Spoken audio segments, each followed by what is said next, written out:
आज मैं आपको बताऊंगी कि क्यों नहीं उतार पाए श्री राम जी हनुमान जी का कर्ज।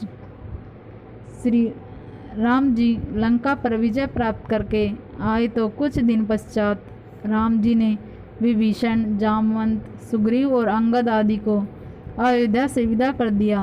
तो सब ने सोचा हनुमान जी को प्रभु बाद में विदा करेंगे, लेकिन राम जी ने हनुमान जी को विदा नहीं किया।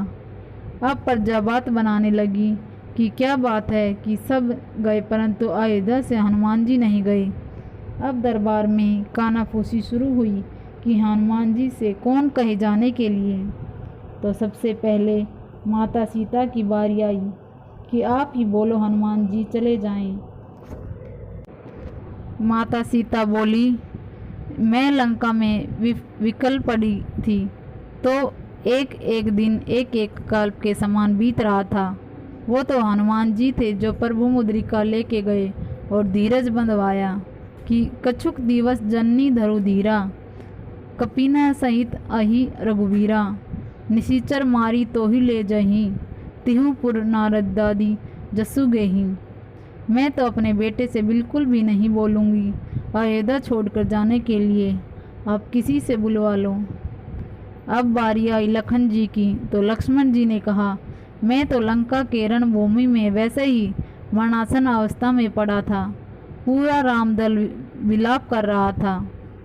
प्रभु पलाप सुनी कान बिकल भय, वानर निकर आई गऊ हनुमान जी में, करुणा मह वीर रस। ये तो जो खड़ा है वो हनुमान जी का लक्ष्मण है। मैं कैसे बोलूं कि मुंह से बोलूं कि हनुमान जी अयोध्या से चले जाएं। अब बारी आई भरत जी की। अरे भरत जी तो इतना रोए कि राम जी को अयोध्या से निकलवाने का कलंक तो वैसे ही लगा है मुझ पर, हनुमान जी का सब मिलके और लगवा दो। और दूसरी बात ये कि बीते अवधि रही जो प्राणा, अधम कवन जगमोही समाना। मैंने तो नंदीग्राम में ही अपनी चिता लगा ली थी। वो तो हनुमान जी थे जिन्होंने आकर ये खबर दी कि रिपु रणजिति सुजस सुरगावत, सीता सहित अनुज प्रभु आवत। मैं तो बिल्कुल न बोलूं हनुमान जी से अयोध्या छोड़कर चले जाओ, आप किसी और से बुलवा लो।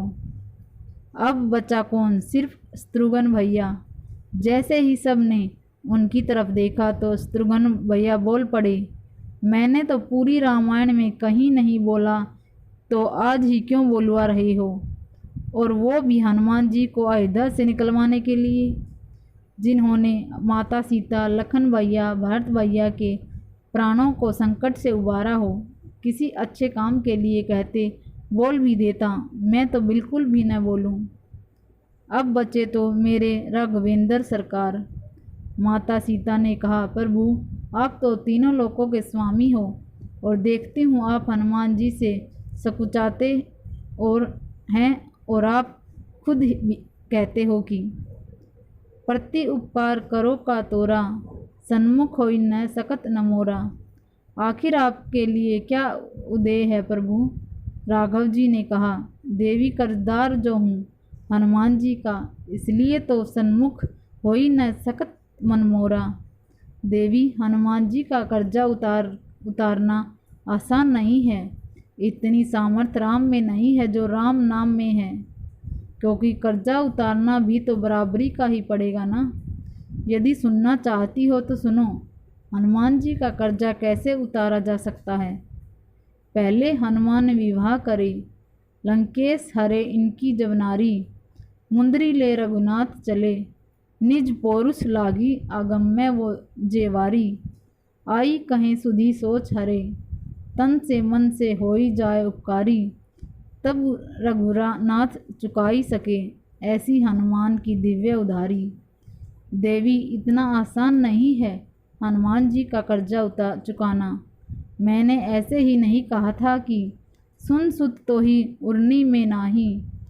मैंने बहुत सोच विचार कर कहा था, लेकिन यदि आप कहती हो तो कल राज्यसभा में बोलूँगा कि हनुमान जी भी कुछ मांग लें। दूसरे दिन राज्यसभा में सब एकत्रित हुए। सब बड़े उत्सुक थे कि हनुमान जी क्या मांगेंगे और राम जी क्या देंगे। राघव जी ने कहा, हनुमान, सब लोगों ने मेरी बहुत सहायता की और मैंने सबको कोई न कोई पद दे दिया। विभीषण और सुग्रीव को कर्मश लंका और किष्किंधा का राजपद, अंगद को युवराज पद, तो तुम भी अपनी इच्छा बताओ। हनुमान जी बोले, प्रभु, आपने जितने नाम गिनवाए उन सब को एक एक पद मिला है और आप कहते हो मैं मम प्रिय लक्ष्मण ते दूना, तो फिर यदि मैं 2 पद मांगू तो? सब लोग सोचने लगे, बात तो हनुमान जी भी ठीक ही कह रहे हैं। राम जी ने कहा, ठीक है, मांग लो। सब लोग बहुत खुश हुए कि आज हनुमान जी का कर्जा चुकता हो जाएगा। हनुमान जी ने कहा, प्रभु, जो पद आपने सबको दिए हैं उनके पद में राजमद हो सकता है, तो मुझे उस तरह के पद नहीं चाहिए जिसमें राजमद का शंका हो। तो फिर आपको कौन सा पद चाहिए? हनुमान जी ने राम जी के दोनों चरण पकड़ लिए। प्रभु, हनुमान को तो बस यही 2 पद चाहिए। हनुमान सम नहीं कोई बड़भागी, नहीं को रामचरण अनुरागी। यह प्रसंग भी किसी ने भेजा था। रामायण की कथा से पढ़कर मन शांत प्रसन्न हो उठता है। जय श्री राम। आपको हमारी यह जानकारी कैसी लगी? अपने विचार नीचे दिए गए कमेंट बॉक्स में ज़रूर दें। हमारे चैनल को लाइक और सब्सक्राइब ज़रूर करें। धन्यवाद।